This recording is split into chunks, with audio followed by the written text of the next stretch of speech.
Forgetting someone's name isn't a flaw, it's a signal. You met her 4 minutes ago. She told you her name, you both laughed at something, you shook hands, and now she's talking to you like you're already friends and you have no idea what to call her. Nothing. It's gone. You're standing there, nodding, buying time, hoping the universe drops a clue, and it doesn't. This happens to almost everyone, and in the next few minutes, I'm going to tell you exactly why your brain does this and why it might actually be a sign that your mind works better than you think. Because here's the thing nobody says out loud. Forgetting a name feels like a character flaw, like you're careless or self-centered or just not paying attention to people.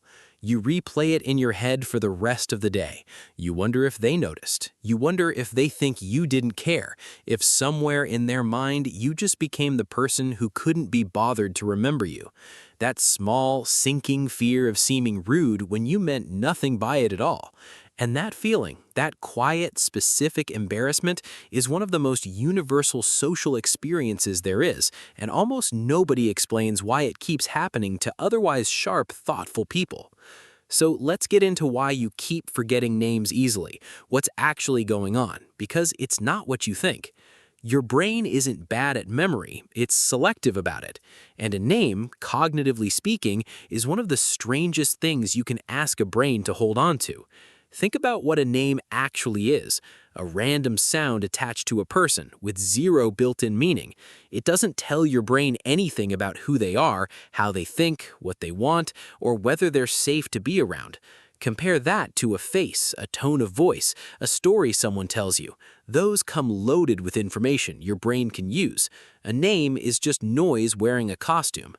There's actually a study that proves this in a strange, precise way. In 1987, researchers McWeeny and Ellis ran an experiment now known as the Baker-Baker paradox. They showed people a photo and told one group the man's occupation was Baker. They told another group his surname was Baker, the exact same word. Days later, the people who learned it as a job remembered it far more easily than the people who learned it as a name. Same word, completely different outcome, because baker, the profession, pulls in a whole web of meaning. Flour, ovens, early mornings, warm bread. Baker, the surname, connects to nothing at all. It just floats. Your brain didn't fail to hold on to a name. It correctly identified that the name had nothing to hold on to in the first place. So here's insight number one, and it's the one that changes how you see this whole thing. Your brain doesn't store information based on how important it is to you. It stores information based on how connected it is to something else. Names by themselves are floating alone, no hooks, no context, no emotional charge, and anything that floats alone in your memory gets treated like background noise, even if you desperately wanted to keep it. Picture this. You're at a work event and someone says, "This is Daniel. He runs the design team." 30 seconds later, you're asking about his flight in, or his coffee order, or the conference, and Daniel is just gone. Not because you didn't care about Daniel, but because in the same 3 seconds his name arrived, your brain was also scanning his face, reading his posture, deciding how to introduce yourself back, watching the room, managing your own nerves. Somewhere in that traffic jam of processing, Daniel got said once, quickly, with no emotional weight attached, and it never made it past the front door of your memory. That's the payoff most people never get. You didn't fail to listen, you were doing 7 things at once, and the name lost the fight for attention. But it goes deeper than simple distraction. There's something psychologists have quietly known for years, and it explains why this specifically happens during introductions, not during normal conversation. It's called the next in line effect, the idea that when you know you're about to speak, your brain quietly shifts most of its attention inward. You're not fully listening to them, you're rehearsing yourself. Am I making enough eye contact? Did that handshake feel weird? What do I say back? So the moment someone tells you their name, a chunk of your brain has already checked out to prepare your own performance. You heard the sound, you just weren't present for it. It's not a character flaw, it's a nervous system doing exactly what it was built to do under mild social pressure. You don't have a memory problem, you have a preoccupation problem, and those are two very different things to carry around. And here's something most people have never actually been told.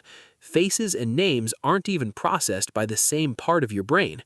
Research on facial recognition, going back to Bruce and Young's classic 1986 model, shows faces are handled by a dedicated visual recognition system, almost a shortcut built just for reading identity from a glance. Names get routed through ordinary verbal memory, the same system you use to remember a grocery list. That's why you can forget someone's name completely and still recognize their face across a crowded room years later. It was never a fair fight. Now, here's where it gets genuinely surprising, the part that flips the whole shame spiral upside down. You'd think people who forget names are the ones with weaker memories. Often, the opposite tends to be true. Many people who chronically blank on names have unusually strong associative memory, meaning their memory may naturally encode relationships, emotion, and context before it encodes a label. These are often the same people who can recall the exact sentence someone said 3 years ago, or the specific way a room smelled during an important conversation. Their memory thrives on connection.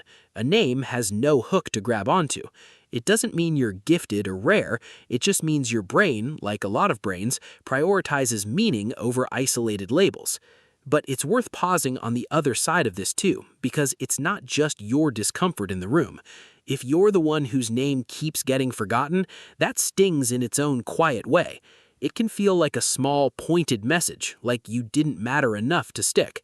That feeling is real, even when it's wrong. The truth is, the person who forgot your name probably remembers exactly what you said about your sister, or the specific way you laughed at something. They were there, they just weren't there for the name part. That doesn't erase what they noticed, it just means the label lost to everything else. And that's the realization underneath all of this. Forgetting a name was never really about that person mattering less.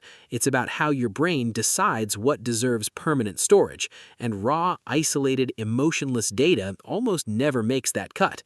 The fix, once you understand this, is almost embarrassingly simple.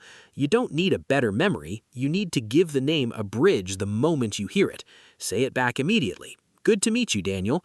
Attach it to a visual, something odd, something emotional, even a tiny mental story. Daniel, tall, laughed at your joke, is enough because now the name isn't alone anymore.